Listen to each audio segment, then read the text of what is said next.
first of all, I mean, I started learning Chinese kind of like off the cuff. I married a Chinese and then we visited the family. And so I picked up things here and there. Right. But it wasn't like you go to a class and methodically start from zero and build up your vocabulary.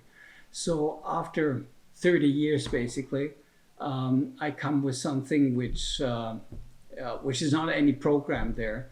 And the teachers here, what they've done, they analyzed my speaking capability, the problems I have, grammar problems I have, and basically built on that and tried to get errors which maybe came over 30 years, which I always say the same thing, but it's wrong, weed that out.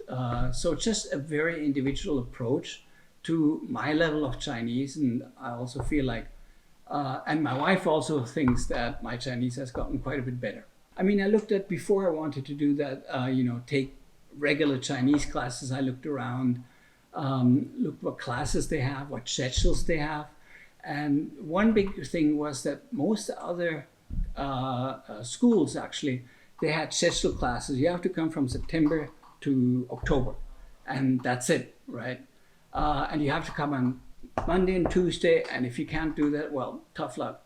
And before COVID specifically, I traveled a whole lot. I mean, everywhere, so to speak. And I can't have a timetable which only works for them but doesn't work for them, for me. So that was one thing. I compared prices, and for the individual classes, I thought this is pretty good value for money. And again, then the flexibility, time flexibility, I can do it online, I can do it offline. I can say, look, I'm too busy for these next 2 months. I can postpone and we pick up later. You tell us when you're back. Friendly, open, young. I think those would be the adjectives I would choose. And I guess also result-oriented. If it's not result-oriented, all the other things, friendly, young, whatever, they're not worth much. I have the app called Hack Chinese. Not making advertising here, but it's a really good program for me where you go and repeat vocabulary. It's the writing part. It's not the writing part, it's the written part which you recognize, the pronunciation as well. So that's kind of like one of the tools I'm using to build my vocabulary. And then of course read the textbooks which we have, talk to as many people as possible.